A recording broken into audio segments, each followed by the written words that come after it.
The master Prakash classes YouTube channel आप सभी लोगों का स्वागत करता है। इस वीडियो लेक्चर में हम लोग आपकी आगामी शिक्षक भर्ती यानी कि सुपर टैट के लिए गणित के टोटल 10 प्रश्नों का प्रैक्टिस सेट सॉल्व करने वाले हैं। ये जो आपके गणित के 10 प्रश्न लिए गए हैं ये अग्रवाल पब्लिकेशन की जो एग्जाम कार्ड की बुक आती है वहां से लिए गए हैं।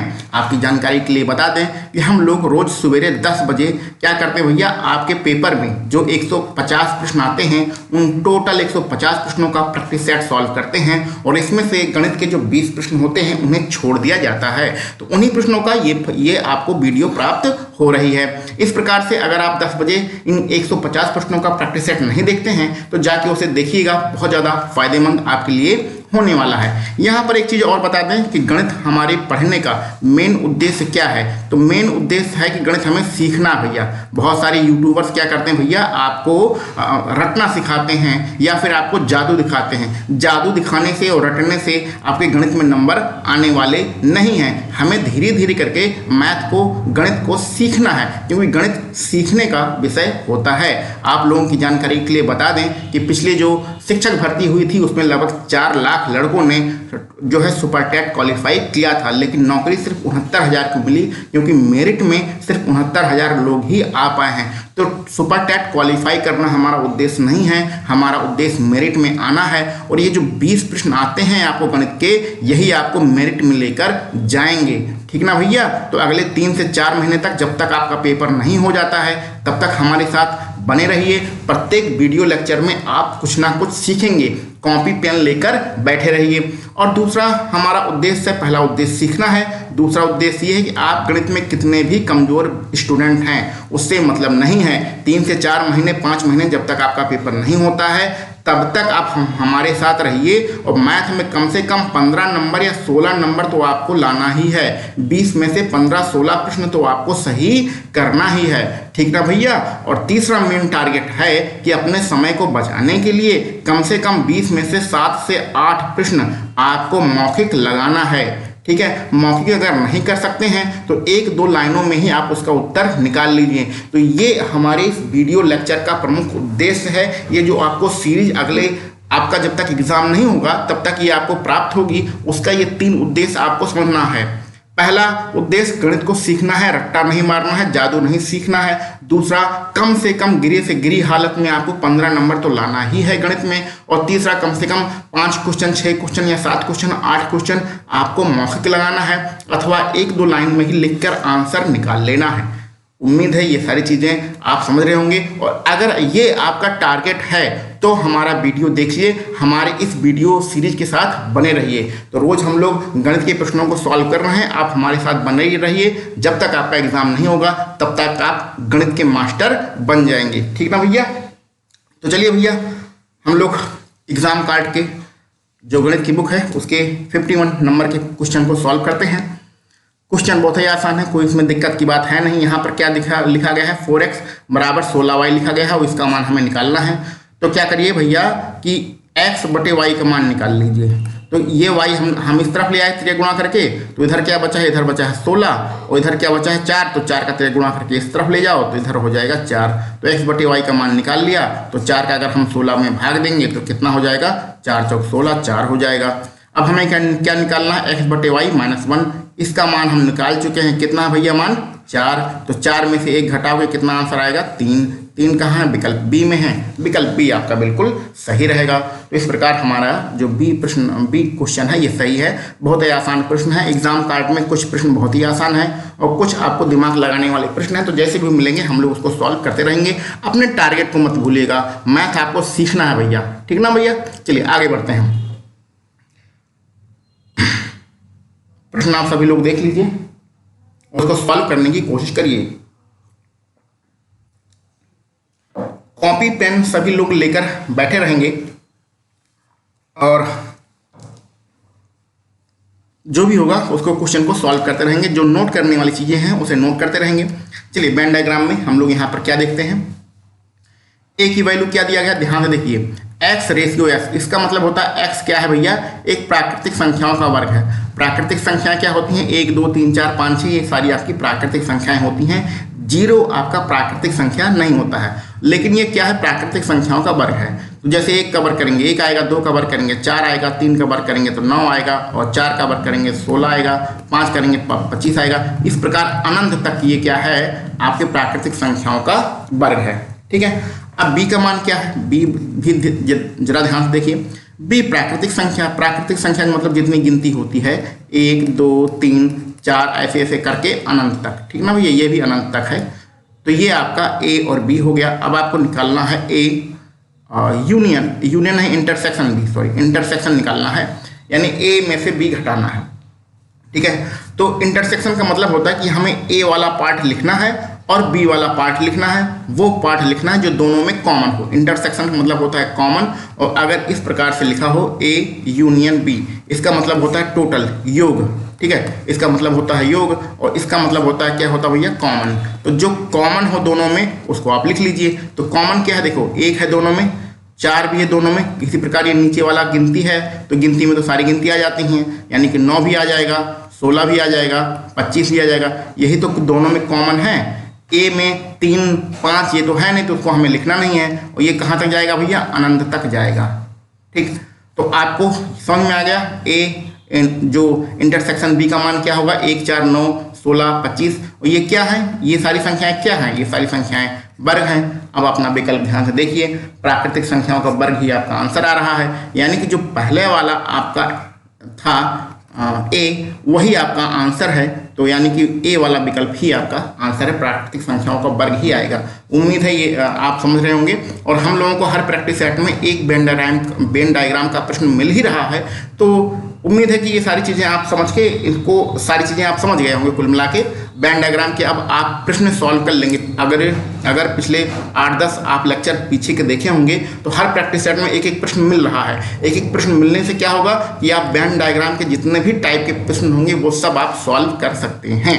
ठीक ना भैया, चलिए आगे बढ़ते हैं।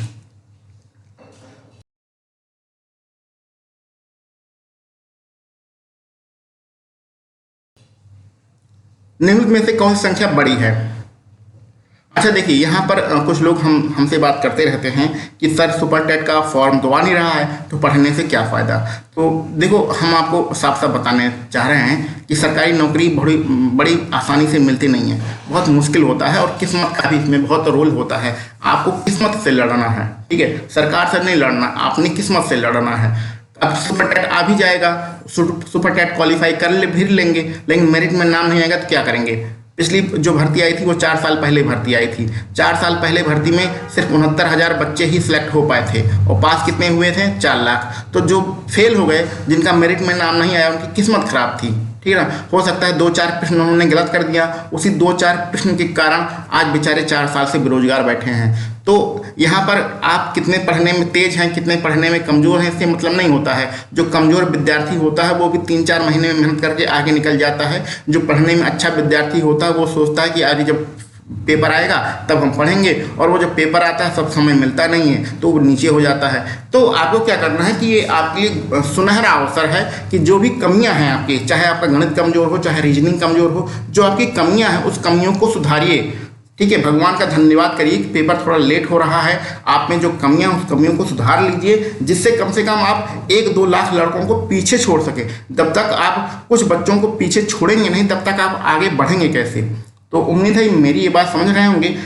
उम्मीद ये आपको लगभग जहाँ तक सूचनाएं आ रही हैं कि जुलाई में आपका फॉर्म आ सकता है या अगस्त में आ सकता है। और फॉर्म कब आएगा, अभी जैसे संदीप जी की मीटिंग हुई थी, जो हमारे मंत्री साहब हैं उनकी मीटिंग हुई थी, उसके आधार पर एक अलग से अभी थोड़ी देर बाद हम लोग वीडियो बनाएंगे कि आपका फॉर्म कब आ सकता है। लेकिन यहाँ पर हमें पढ़ना है, 3-4-5 महीने का जो समय मिला है, अपने गणित को मजबूत कर लेना है, और गणित को मजबूत करके कम से कम हमें 15 नंबर तो लाना ही है। अच्छा, यहाँ पर एक चीज़, बातों बातों में एक चीज़ और बताना स्टार्ट करेंगे। प्रत्येक वीडियो में चीज़ें बताते हैं कि आपके पास कक्षा 5 की, कक्षा 6 की, कक्षा 7 की और कक्षा 8 की यूपी बोर्ड की किताब होनी चाहिए, जो सरकारी स्कूल में चलती है।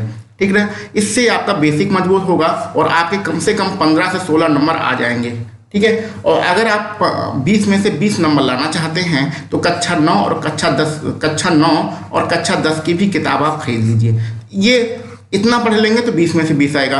आपको क्या करना है, इन सारी किताबों से बेसिक मजबूत करना है। जो फार्मूले हम बता रहे हैं, जो सिखा रहे हैं, जो आपका इससे पहले वाला प्रश्न आया था या फिर बीजगणित का प्रश्न आता है या फिर कोई ज्योमेट्री का प्रश्न आता है, तो इससे सिर्फ फार्मूले पढ़िए, अपना बेसिक मजबूत करिए। बाकी तो हम यहाँ प्रैक्टिस सेट करा ही रहे हैं और चैप्टर वाइज भी आपको हम सारी चीज़ें उपलब्ध कराएंगे, तो वहाँ से आपको सवाल क्लियर हो जाएंगे। लेकिन बेसिक मजबूत करना है आपको, तो बेसिक इन किताबों से मजबूत कर लीजिए। हाँ, अभी वर्तमान समय में NCERT की किताबें चल रही हैं, तो आप 1-2 साल पुरानी अगर आपको किताब मिले यूपी बोर्ड की तो खरीद लीजिए। 5, 6, 7, 8 और 9 और 10, 9-10 आप पढ़ेंगे तो 20 में से 20 नंबर आएगा। लेकिन ऐसा नहीं कि आपको कक्षा 8 की गणित आती नहीं है और आप कक्षा 10 की पढ़ने लगे, तो आपको क्या होगा, मैथ बहुत ही दिक्कत भरा सब्जेक्ट लगेगा, बहुत कठिन है। ऐसा मत करिएगा, पहले 5 से पढ़ना स्टार्ट करिए, 5, 6, 7, 8 पढ़िए और जो काम की चीज़ें हैं वो पढ़िए। पूरी किताब पढ़ने की आवश्यकता नहीं है।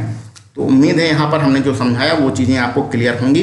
भैया थोड़ा सा बीच बीच में समझाना और मोटिवेट करना आवश्यक है, क्योंकि हमारे भाई बहनें और बहुत सारी बहनें हैं, बहुत सारे हमारे मित्र हैं जो गणित में गलतियाँ करते हैं और गलतियाँ करने के कारण पिछले 4 साल से पछता रहे हैं। तो आप लोग वो गलती ना करिए। अगर हमारे यूट्यूब चैनल से आप पढ़ रहे हैं तो हम यही चाहते हैं कि सभी लोगों को नौकरी मिले, और सरकारी नौकरी का अपना ही मज़ा होता है। जब नौकरी मिलेगी तब मज़ा आएगा, अभी यहाँ पर बताने से कोई फ़ायदा नहीं है क्या मज़ा होता है। ठीक है, चलिए आगे बढ़ते हैं। इसमें भैया निकालना है सबसे बड़ी संख्या, तो सबसे बड़ी संख्या निकालना है। 2 उदाहरण दिए गए हैं, चलो भैया ध्यान से देखो। ये पहले लिखा है 1/4 की घात 4, यानी इसका मतलब होता है 1 की घात 4 कर दो और नीचे जो 4 लिखा है इस पर भी घात 4 लगा दो, यानी 4 का गुणा कर दो। इस प्रश्न को हम लोग कॉमन सेंस से सॉल्व करेंगे। अगला लिखा है 5 की घात है 1/5।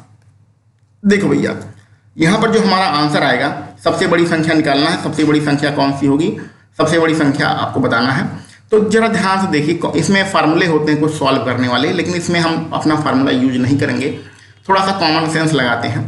यहाँ 1 है, 1 के नीचे क्या लिखा है, हर में क्या लिखा है 4 × 4 × 4 × 4, यानी बहुत बड़ी संख्या होगी। जैसे अगर हम लोग 1/10 का भी मान निकालें तो क्या होता है 0 यहाँ पर क्या होगा, दशमलव लगा के 1 आ जाएगा, यानी कि दशमलव के बाद एक गिनती आ जाती है। जो भी हमारा आंसर आता है वो दशमलव में आंसर आता है। यहाँ पर तो 1 के नीचे बहुत बड़ी संख्या लिखा है, तो इसका जो आंसर आएगा वो 0 कुछ समथिंग आएगा। इसका क्या आंसर आएगा हम निकाल नहीं रहे हैं, ठीक है।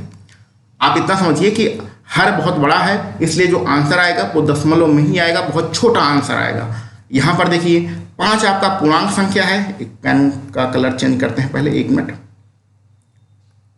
हाँ, 5 ये आपकी पूर्णांक संख्या है। पूर्णांक संख्या का कुछ भी घात लगाएंगे, आपका जो आंसर आएगा या तो दशमलव में आएगा या बहुत ही छोटा आंसर आएगा। तो कहने का मतलब जैसे अगर हम यहाँ पर 2 की घात क्या लिखते हैं, 1 लिख दें मान लिए, तो इसका आंसर 2 रहता है। इसी प्रकार अगर हम 2 की घात 1/2 लिख लें तो इसका आंसर 1 दशमलव समथिंग रहेगा, ठीक है। कुछ ना कुछ इस प्रकार से रहेगा, क्योंकि ये पूर्णांक संख्या है। पूर्णांक संख्या पर अगर हम घात लगाएंगे तो हमारा आंसर छोटा तो आएगा, लेकिन इतना भी छोटा नहीं आएगा कि दशमलव के बाद 5-6 जीरो लगें। तो इसका क्या होगा, दशमलव के बाद जीरो लगा के कम से कम 2-3 जीरो लगा के ही आंसर आएगा, क्योंकि ये बहुत छोटी संख्या है। और इसका जो आंसर आएगा दशमलव के बाद हो सकता है 1 जीरो रहे या फिर ना जीरो रहे, क्योंकि ये क्या है, एक पूर्णांक संख्या है। तो पूर्णांक संख्या और भिन्न संख्या में यही अंतर है। तो भिन्न संख्या अगर नीचे बड़ी संख्या होती है तो बहुत छोटा आंसर आता है। पूर्णांक संख्या जो होती है उसमें कितनी भी घात लगाएं तो आंसर तो छोटा होगा, लेकिन इतना छोटा नहीं होगा कि इससे छोटा हो, ठीक है। तो कहने का मतलब इस प्रश्न में ये वाली संख्या हमारी बड़ी है। कॉमन सेंस से हमने यहाँ पर यूज किया है, कोई फार्मूला नहीं लगाया है, क्योंकि पूर्णांक संख्या की घात कुछ भी लगाएं आंसर तो छोटा आएगा अगर छोटी घात होगी तो, लेकिन इतना भी छोटा नहीं आएगा जितना इसका आएगा, ठीक है ना भैया। तो ये वाला मान बड़ा है, ये वाला मान कहाँ है, पहले वाले विकल्प में है। पहला वाला विकल्प में ये देखो, ये बड़ा दिया गया है, ये छोटा दिया गया है। ये वाला जो निशान होता है ये बड़े का निशान होता है, जिसकी तरफ ये लगा होता है वो बड़े का निशान होता है, ठीक है। तो उम्मीद है ये सारी चीज़ें आप समझ गए होंगे। कॉमन सेंस से इस प्रश्न को किया है। अगर ऐसे प्रश्न आपको आ जाए तो 1-2 सवाल जो है कॉमन सेंस से आप निपटा सकते हैं। अभी अभी हमने कहा है कि आपको कम से कम 6 प्रश्न, 7 प्रश्न या 8 प्रश्न मौखिक लगाना है। तो अगर ये प्रश्न आपको मिलता है पेपर में तो ये मौखिक लगाने वाला ही प्रश्न है। कॉमन सेंस से ही इन प्रश्नों को सॉल्व करना है। आगे बढ़ते हैं 54 नंबर पर। चलो भैया इसका पहले चित्र बना लेते हैं। जब भी आपको इस प्रकार के सवाल मिले तो चित्र जरूर बनाइएगा, ठीक है। चित्र बनाने से क्या होता है भैया, आधे सवाल तो अपने आप सॉल्व हो जाते हैं। चलो यहाँ पर लाइनें तो सीधी नहीं खींची हैं, लेकिन चलो ठीक है, इसको हम लोग समांतर चतुर्भुज मान लेते हैं। ये आपका ए बी और ये हो गया सी और ये हो गया डी। सी बहिष्कोण है। देखिए ये होते हैं अंदर वाले कोण, ये होता है अंदर वाला कोण, और ये बाहर जो बन जाता है, ये यहाँ सी यहाँ लिख देते हैं, ये बाहर जो बन जाता है ये होता है बहिष्कोण। तो बहिष्कोण कितना दिया है? 75 डिग्री दिया गया है। तो ए का मान क्या होगा? ये वाला कोण क्या होगा? ये आपको निकालना है। ठीक है, इसमें छोटा सा आपको फार्मूला लगाना है, फार्मूले को सीख लीजिए। तो ये सी का जो बहिष्कोण है, ये सीधे और ये वाला जो कोण है ए वाला, इन दोनों को अगर जोड़ दें तो ए वाला कोण जोड़ दें और सी का क्या है? बहिष्कोण। देखिए ध्यान से, समकोण जो समांतर चतुर्भुज होता है उसमें क्या होता है कि जो बहिष्कोण होता है ये अपने सामने वाले कोण का जो टोटल होता है वो 180 होता है। तो कहने का मतलब है कि जो बहिष्कोण होता है वो अपने सामने वाले कोण से अगर जोड़ दें तो टोटल हमारा 180 डिग्री आता है। तो कोण ए का मान हमें निकालना है, सी बहिष्कोण का मान है 75 डिग्री, बराबर हो जाएगा 180। तो ए का मान कितना होगा? 75 में से उधर 180 में से जाके घटा देंगे 75 को, तो कितना आएगा? 105। आपका विकल्प बी यहाँ पर बिल्कुल सही रहेगा। ये फार्मूला आप हमेशा ध्यान में रखिएगा, कॉपी पे नोट कर लीजिए कि समांतर चतुर्भुज में क्या होता है कि जो बहिष्कोण होता है वो ठीक सामने वाले कोण को जोड़ने पर दोनों का टोटल 180 होता है। ठीक है, आगे बढ़ते हैं। देखिए बच्चों वाला प्रश्न है, इसको आप सभी लोग सॉल्व कर लीजिए। अच्छा चलिए इसको सॉल्व कर ही देते हैं। 9 के स्थानीय मानों का अंतर निकालना। तो 9 कहाँ भैया? यहाँ पर है, और 9 कहाँ? यहाँ पर है। तो पहला वाला 9 लिखते हैं, सॉरी। 9 के आगे जितने भी हमारे अंक हैं, यानी कि 1 2 3 4 5 6 7, इस पहले वाले 9 के आगे 7 अंक हैं, तो इसका मतलब होता है यहाँ पर 7 जीरो लगा दो, 4, तो ये 5 6 और 7। दूसरा वाला 9 कहाँ है? यहाँ पर है, इसके आगे 1 2 3 4 5 अंक हैं। दूसरे वाले 9 के आगे 5 जीरो लगेगा, तो दूसरे वाले 9 के आगे हम लोग 5 जीरो लगा देते हैं, फिर यहाँ पर 9 लिख देते हैं। अंतर निकालना है यानी घटाना है, तो चलिए घटा देते हैं। घटा के जो आएगा वही हमारा आंसर हो जाएगा। यहाँ 0 0 0 0 5 जीरो तो रहेगा ही, और ये 10 में से 9 जाएगा, 1 बचेगा, यहाँ बचा है 9, और ये 9 में से हासिल गया था तो बचा 8, 891, और फिर 5 जीरो कहाँ पर है? आपके विकल्प बी में है। विकल्प बी आपका सही रहेगा। बच्चों वाला प्रश्न है, उम्मीद है सारे लोग इस चीज़ को समझ रहे होंगे। आगे बढ़ते हैं। ये भी बहुत ही आसान प्रश्न है, ये भी कक्षा 6 की किताब में मिल जाएगा या कक्षा 4 की किताब में भी मिल सकता है। एक त्रिभुज के 2 कोण समान है, तो 2 कोण क्या है? समान है, तो दोनों कोणों को हम x मान लेते हैं। तीसरा कोण कितना है? 40 है। ठीक है, तो समान कोणों का मान क्या होगा? यानी x का मान निकालना है। तो अगर इन तीनों कोणों को जोड़ दें तो हमारा टोटल कितना होता है त्रिभुज के? 180 होता है। तो x जुड़ के क्या हो गया भैया? 2x हो गया। 40 उधर जाके 80 में घट गया, कितना बचा भैया? 40 जब घटेगा 180 से तो कितना बचेगा? 140 बचेगा। ठीक है, 2 का भाग दोनों तरफ कर दो, कितना आंसर आ गया? x का मान 70 आ गया। कहाँ पर है? विकल्प सी में है। तो ये बच्चों वाला प्रश्न था, इसको सभी लोग सॉल्व कर सकते हैं, इसमें कोई दिमाग लगाने की आवश्यकता नहीं है। ये देखिए बहुत ही गजब का प्रश्न आ चुका है आपके सामने। समांतर चतुर्भुज का बहुत ही गजब का प्रश्न है। हाँ, एक चीज और आपको बता दें कि समांतर चतुर्भुज जो आयत होता है, जो वर्ग होता है, जो समचतुर्भुज होता है, ये सब समांतर चतुर्भुज के अंतर्गत ही आते हैं। प्रश्न को ध्यान से पढ़िए। अच्छा देखिए, यहाँ पर जो ये P आपको दिख रहा है ना, P ये वाला बिंदु है, P ये वाला बिंदु है। ठीक है, P ये वाला बिंदु है। ये जो 4 यहाँ पर दिख रहा है ना भैया, ये 4 यहाँ नहीं है, ये 4 यहाँ पर है। ठीक है, तो इसके कहने का मतलब है चित्र में P से D की जो दूरी दी गई है वो 5 दी गई है, और P से जो B किनारे वाली दूरी है वो 3 है, और P से C की जो दूरी है वो 4 है, और P से A की जो दूरी है वो आपको निकालना है। चित्र में साफ साफ लिखा है P1 का मान क्या होगा। अब इसमें ध्यान से समझिएगा इस प्रश्न को। एक यहाँ पर जबरदस्त आपका फार्मूला यूज होने वाला है। क्या है भैया फार्मूला? समांतर चतुर्भुज में चूंकि ये आयत है, आयत भी समांतर चतुर्भुज का भी भाग होता है, तो ये फार्मूला हम लोग आयत में भी लगा सकते हैं, वर्ग में भी लगा सकते हैं, और समांतर जो आपका समांतर चतुर्भुज है उसमें तो लगता ही है। तो उसमें फार्मूला क्या होता है कि जो विकर्ण है आपके बीच वाला बिंदु P है, P से अगर हम नीचे वाली दूरी नीचे जाएं तो हमें क्या मिलेगा? PD मिलेगा। ठीक है, अब इसी P से अगर हम ऊपर जाएं तो क्या मिलेगा? PB मिलेगा। तो PD बटे PB, यानी एक बार नीचे गए फिर P से ऊपर गए, PD बटे PB का मान किसके बराबर हो तो होता है भैया इसी में P में एक बार इस तरफ दूसरे वाले विकर्ण में नीचे जाओ, दूसरे वाले विकर्ण में नीचे जाएंगे तो क्या मिलेगा हमें PC मिलेगा। अब P से क्या करो दूसरे वाले विकर्ण को पकड़ो और ऊपर जाओ तो क्या मिलेगा हमें PA मिलेगा, इसके बराबर होता है। बात समझ में आया। आप बीच वाले बिंदु पर खड़े हो जाओ और एक बार पहले विकर्ण में नीचे जाओ तो PD मिलेगा, फिर ऊपर जाओ तो PB मिलेगा। तो PD बटे PB पहले विकर्ण में एक बार नीचे गए फिर ऊपर गए। अब दूसरे विकर्ण पे आओ, पहले बार नीचे जाओ PC मिलेगा, फिर ऊपर जाओ PA मिलेगा। ये दोनों जो अनुपात होते हैं ये बराबर होते हैं। यही फार्मूला यहाँ पर यूज करना है, अपना आंसर आ जाएगा। सारे मान को रख दीजिए, आंसर आ जाएगा। PD का मान कितना भैया 5 है, PB का मान कितना भैया 3 है, PC का मान कितना भैया 4 है और PA का मान निकालना तो इसको हम लोग x मान लेते हैं। x का 3 गुणा करेंगे तो यहाँ आ जाएगा, 3 का 3 गुणा करेंगे तो ये 4 के बगल में पहुँच जाएगा, ठीक है, और 5 का 3 गुणा करेंगे तो ये नीचे पहुँच जाएगा। यही तो होगा, ये हो गया 4 3 12, 12 बटे 5 और 5 का भाग करेंगे 5 दूनी 10 और 5 चौके 20। 2.4 कहाँ पर है विकल्प डी में है तो विकल्प डी आपका बिल्कुल सही रहेगा। आगे बढ़ते हैं 57 नंबर पर। इसका गुणनखंड कर लीजिएगा, कक्षा 6 में पढ़ाया जाता है। कक्षा 6 में आप लोग गुणनखंड सीखे होंगे, नहीं सीखे होंगे तो कक्षा 6 की बुक उठा के बढ़िया से सीख लीजिएगा। गुणनखंड आप इसका कर लीजिए, ये आपका आंसर होगा। या फिर आप विकल्प के भी माध्यम से प्रश्नों को सॉल्व कर सकते हैं। विकल्प के माध्यम से पिछले वाले जो हम लोगों ने प्रैक्टिस सेट ढेर सारे सॉल्व किए हैं उसमें समझाया है। क्या करिए, जो विकल्प दिए उसका मान जैसे 9 है, 9 का मान यहाँ पर रख दीजिए, अगर इस वाले समीकरण में रखिए। अगर 0 आता है सॉल्व करने पे तो इसका आंसर होगा, अगर नहीं हो आता है तो ये आंसर नहीं होगा। तो विकल्प के भी माध्यम से कर सकते हैं, चाहे गुणनखंड कर लीजिएगा। पहला वाला आपका जो है विकल्प सही रहेगा। छोटा सा प्रश्न है, इसको ज़्यादा दिमाग लगाते नहीं है।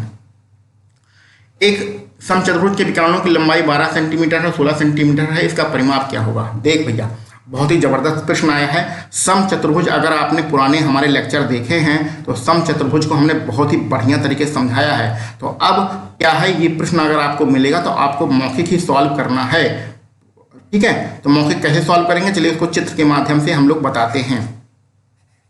A B C और D, ठीक है, ये आपकी भुजाएं होंगी। तो पहला विकर्ण कितना है, पहला विकर्ण हम मान लेते हैं 12 है, तो B से D मान लो भैया कितना है, ये 12 है। और ये A से C विकर्ण जा रहा है, ये आपका 16 है। ये सही से बना नहीं, लेकिन चलो ठीक है, कोई बात नहीं है। हमें यहाँ पर चित्रकारी थोड़ी ना करनी है, पेन कलर चेंज करते हैं। तो यहाँ पर हम AC जो हमारा मान दिया गया है वो 16 है, और BD जो पहला वाला विकर्ण है वो कितना है, वो हमारा कितना दिया है 12।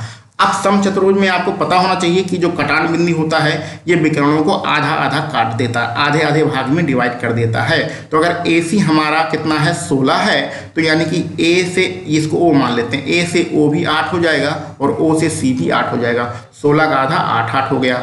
अब BD अगर हमारा 12 है तो O से D हमारा 6 हो जाएगा और O से B हमारा 6 हो जाएगा, ठीक है। हमने कहा है कि ये प्रश्न आपको मिलेगा तो मौखिक सॉल्व करेंगे। कैसे करेंगे उसको हम लोग यहाँ पर समझ रहे हैं, और इससे पहले वाले आप लेक्चर जरूर देखिएगा, उसमें समचतुर्भुज हमने बहुत ही बेहतरीन तरीके से समझाया है। तो अगर जिन लड़कों ने पिछले लेक्चर देखे उनका तो आंसर भी अब तक आ चुका होगा, ठीक है। और ये जो कटान बिंदु होता है ये हमेशा 90 अंश का कोण बनाता है, ये भी आपको पता है। तो जब 90 अंश का कोण बनाएगा तो ये क्या हो जाएगा, ये आपका कर्ण हो जाएगा, ठीक है। अब आपको त्रिभुज कौन सा ध्यान से देखना है, AOB, ये वाला त्रिभुज ध्यान से देखना है।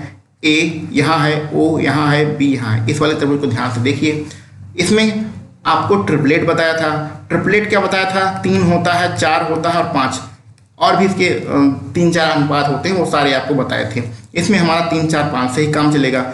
जो हमारी भुजाएं होती हैं समकोण त्रिभुज में वो आपके इसी अनुपात में होती हैं। आपका AOB आपका समकोण त्रिभुज है, क्योंकि ये 90 अंश का कोण बनना है। 90 अंश के सामने क्या होता है, कर्ण होता है। तो अगर हम भुजाओं का डबल कर दें, 3 का डबल कितना हो गया 6, 4 का डबल होता है कितना 8। देखिए यहाँ पर पहली भुजा 6 है, दिख रहा है ना, O से B 6 आ रहा है, दूसरी भुजा O से A 8 आ रहा है, दिख रहा है साफ साफ, ठीक है।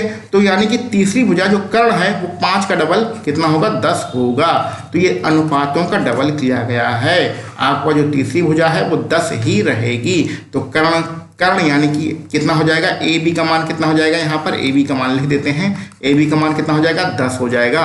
हम जानते हैं समचतुर्भुज में जो भुजाएं होती हैं चारों भुजाएं बराबर होती हैं, तो अगर एक भुजा 10 है तो चारों भुजाएं बराबर हैं तो चारों भुजाएं भी 10-10 होंगी, तो कुल मिला के कितना हो जाएगा 40 हो जाएगा। 40 कहाँ पर है, पहले वाले विकल्प आपका बिल्कुल सही रहेगा। तो कहने का मतलब है समझाने में थोड़ा सा समय लगा है, लेकिन अगर इस प्रकार का प्रश्न मिले तो फटाफट आप यही चित्र बनाइए और इसी संपूर्ण त्रिभुज वाले फार्मूले से सॉल्व कर लीजिएगा। ठीक है ना भैया। अगर ये चीज़ें नहीं समझ में आई है तो इसमें आप फार्मूला भी यूज कर सकते हैं, संपूर्ण त्रिभुज का इसमें फार्मूला आप यूज कर देख लीजिए, किताबों में फार्मूले लिखे हुए हैं। आपके पास क्या करना है कि हमने पहले बताया है कि नोट्स जरूर तैयार करिए। जितनी भी सारी चीज़ें हैं जो आपको किताबें बताई हैं कक्षा 6, 7, 8 की, उसमें भी फार्मूला लिखा हुआ है कि जो भुजा होती है, ये देखिए ये विकर्ण है, ये विकर्ण है दोनों, और भुजा होती उसमें एक संबंध होता है, उस संबंध का क्या फार्मूला होता है, उससे भी आप इस प्रश्न को सॉल्व कर सकते हैं। लेकिन हमारा यहाँ पर उद्देश्य यही है कि अगले 3 से 4 महीने में आपको गणित सिखाना है, जिससे आप कम से कम 6-7 प्रश्न मौखिक सॉल्व कर सकें। तो जब तक आप गणित सीखेंगे नहीं तब तक आप ये इस लक्ष्य को प्राप्त नहीं कर पाएंगे। आगे बढ़ते हैं आज के अपने आखिरी प्रश्न पर। a माइनस बी का मान दिया है 5, ए बी बराबर है 9 और ए स्क्वायर माइनस प्लस के बी स्क्वायर का मान निकालना है। कुछ नहीं करना भैया, बच्चों वाला सवाल है, इसमें क्या करना है, a माइनस बी के होल स्क्वायर का फार्मूला आपको लगा देना है। तो फार्मूला क्या होता है, ए स्क्वायर प्लस के बी स्क्वायर प्लस के 2ab। a माइनस बी का मान दिया है 5, तो यहाँ पर कर दो भैया 5 का वर्ग, ए स्क्वायर प्लस बी स्क्वायर का मान तो निकालना ही है, इसको जैसा था वैसे लिख दो, प्लस के 2, और ए बी का मान दिया है 9, तो यहाँ पर ए बी की जहाँ पर लिख दो 9, तो 5 का वर्ग करेंगे हो जाएगा 25 बराबर हो जाएगा ए स्क्वायर प्लस के बी स्क्वायर, और ये हो जाएगा 9 दूनी 18। 18 को जब उधर जाके घटा देंगे 25 में से, तो ए स्क्वायर माइनस बी स्क्वायर 18 में से 25 में से 18 जाएगा तो बचेगा 7। तो कुल मिला के आपका ए स्क्वायर माइनस में प्लस के बी स्क्वायर बराबर हो जाएगा 7। पहला वाला विकल्प आपका यहाँ पर बिल्कुल सही है। तो ठीक है, तो इस प्रकार से इस वीडियो लेक्चर में हम लोगों ने अपने टोटल 10 प्रश्नों को सॉल्व कर लिया है। इन 10 प्रश्नों में आपको कितने प्रश्न आ रहे थे, कितने प्रश्न आपके सही हुए हैं, इसको कमेंट बॉक्स में जरूर बताइएगा। इसके अलावा यदि कोई सुझाव देना हो, कोई सलाह देना हो, तो भी आप अपने कमेंट बॉक्स में इन सारी चीज़ों को लिख सकते हैं। और इसके अलावा हम लोग गणित को बेसिक से पढ़ने के लिए एक अलग से बैच बनाने वाले हैं, उसको भी जाके आप देखिएगा। और हाँ, एक चीज़ और आपके लिए सूचना है कि सूचना ये है भैया कि शाम को 5 बजे आपको HD यादव सॉल्व कराई जा रही है। HD यादव में जो सारे प्रश्न हैं वो बेसिक प्रश्न हैं, तो जब बेसिक प्रश्नों को आप लगाएंगे तो आपको बहुत मज़ा आने वाला है। तो शाम को 5 बजे आप HD यादव जरूर सॉल्व करिए, ठीक ना भैया। तो चलिए मिलते हैं हम लोग अपने अगले किसी वीडियो लेक्चर में। आप सभी लोगों को वीडियो देखने के लिए बहुत बहुत धन्यवाद।